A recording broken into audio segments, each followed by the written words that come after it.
Hello, my friends. Today we're continuing reading Because of Winn-Dixie, and we are picking up on chapter 19. We are just whipping through this book, so I hope you're enjoying it as much as I am.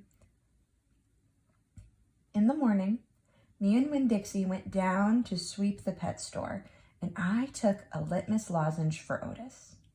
"Is it Halloween?" Otis asked when I handed him the candy. "No," I said. "Why?" "Well, you're giving me candy." "It's just a gift," I told him, "for today." "Oh," said Otis.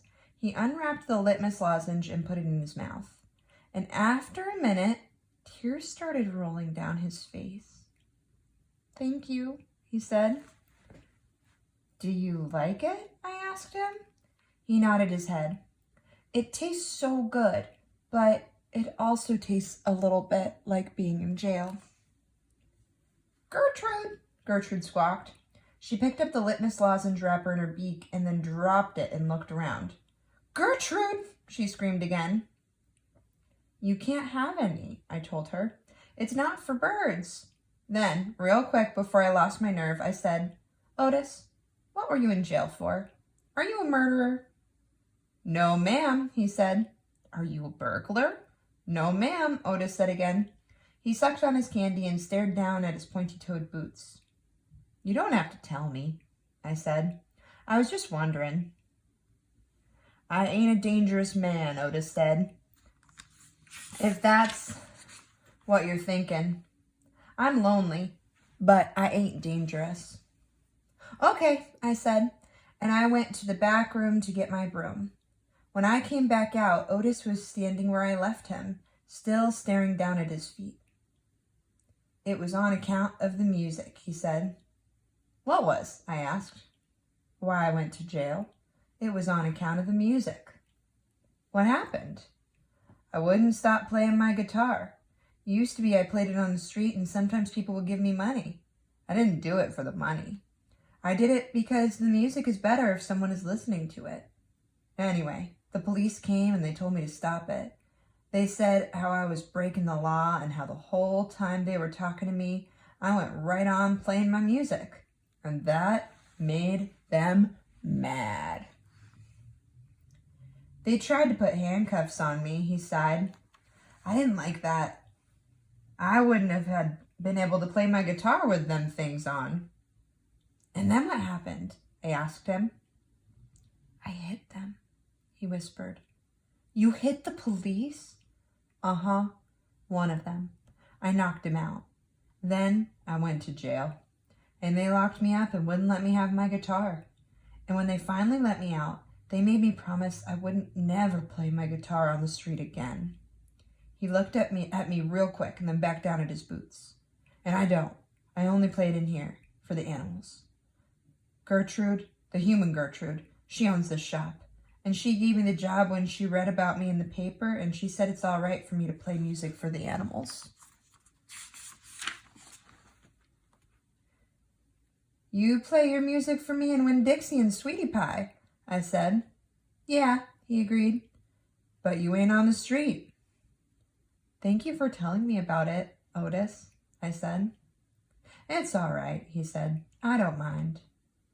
Sweetie Pie came in and I gave her a litmus lozenge and she spit it right out. She said that it tasted bad. She said that it tasted like not having a dog. I swept the floor real slow that day. I wanted to keep Otis company. I didn't want him to be lonely. Sometimes it seemed like everybody in the world was lonely. I thought about my mama.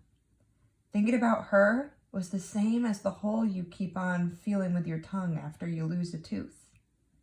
Time after time, my mind kept going to the empty spot, the spot where I felt like she should be. Chapter 20. When I told Gloria Dump about Otis and how he got arrested, she laughed so hard she had to grab a hold of her false teeth so they wouldn't fall out of her mouth. "Woo-wee," she said when she was finally done laughing. "That sure is some dangerous criminal." "He's a lonely man," I told her. "He just wants to play his music for somebody." Gloria wiped her eyes with the hem of her dress.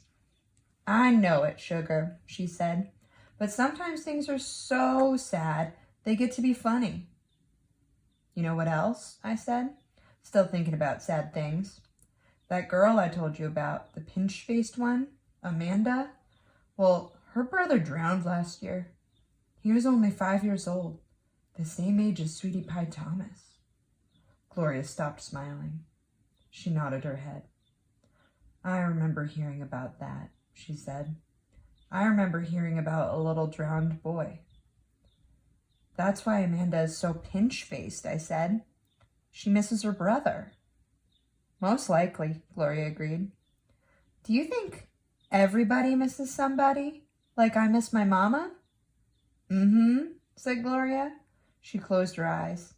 I believe sometimes that the whole world has an aching heart. I couldn't stand to think about sad things that couldn't be helped anymore, so I said, do you want to hear some more Gone with the Wind? Yes, indeed, Gloria said. I've been looking forward to it all day. Let's see what Miss Scarlet is up to now.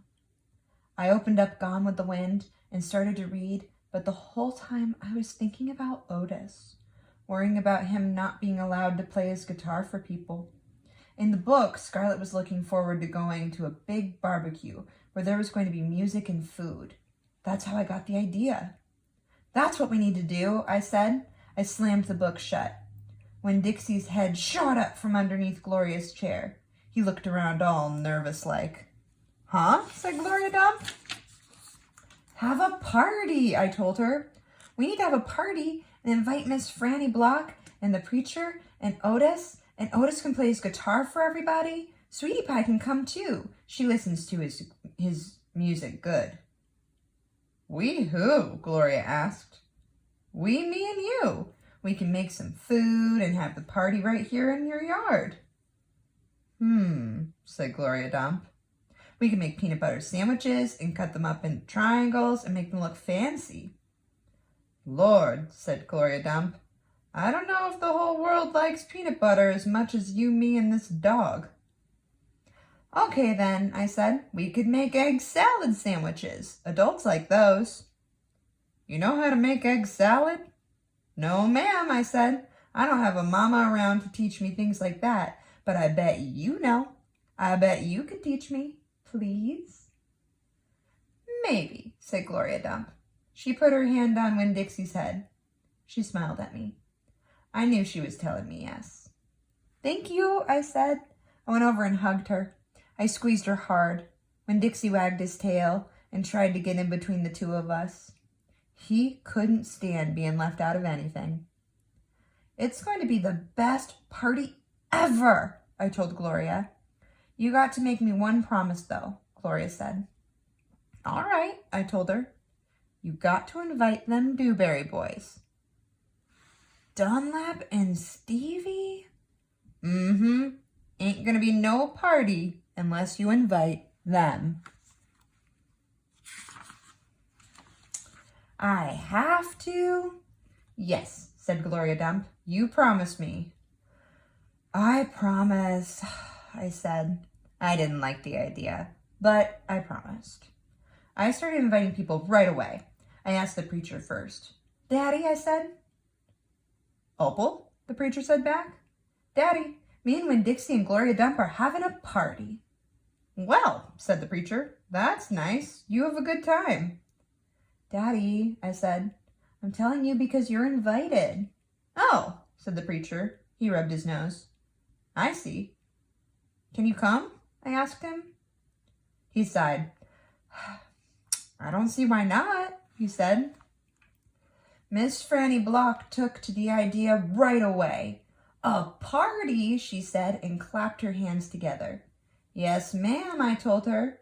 It'll be kind of like the barbecue at 12 Oaks and Gone with the Wind. Only it's not going to be as many people. And we're going to serve egg salad sandwiches instead of a barbecue. That sounds lovely, Miss Franny said. And then she pointed at the back of the library and whispered, maybe you should ask Amanda, too. She probably won't want to come, I said. She doesn't like me very much. Ask her and see what she says, Miss Franny whispered. So I walked to the back of the library and I asked Amanda Wilkinson in my best manners voice to please come to my party. She looked around all nervous and stuff. A party? She said. Yeah, I said. I sure would like it if you could come. She stared at me with her mouth open. Okay, she said after a minute. Yes, thank you. I would love to. And just like I promised Gloria, I asked the Dewberry boys. I ain't going to no party at a witch's house, Stevie said. Dunlap knocked Stevie with his elbow. We'll come, he said. We will not, said Stevie. That witch might cook us up in her big old witch's pot. I don't care if you come or not, I told them. I'm just asking because I promised I would. We'll be there, said Dunlap, and he nodded at me and smiled. Sweetie Pie was very excited when I invited her. What's the theme? She asked. Well, there isn't one, I said. You got to think of a theme, she told me. She stuck her knuckle in her mouth and then pulled it back out. It ain't a party without a theme. Is this dog coming? She asked. She wrapped her arms around Winn-Dixie and squeezed him so hard that his eyes almost popped out of his head. Yeah, I told her. Good, she said. You could make that the theme. It could be a dog party. I'll think about it, I told her. The last person I asked was Otis. I told him all about the party and that he was invited, and he said, No, thank you. Why not? I asked. I don't like parties, said Otis. Please, I begged. It won't be a party unless you come. I'll give you a whole free week of sweeping and arranging and dusting if you come to the party. That's what I'll do. A whole week for free? Otis said, looking up at me. Yes, sir, I told him. But I don't have to talk to people, right? No, sir, I said, you don't. But bring your guitar. Maybe you could play us some music. Maybe, said Otis. He looked down at his boots again real quick, trying to hide his smile. Thank you, I told him. Thank you for deciding to come. All right, friends, we'll pick up there on Monday with chapter 21. I hope you're enjoying it so far.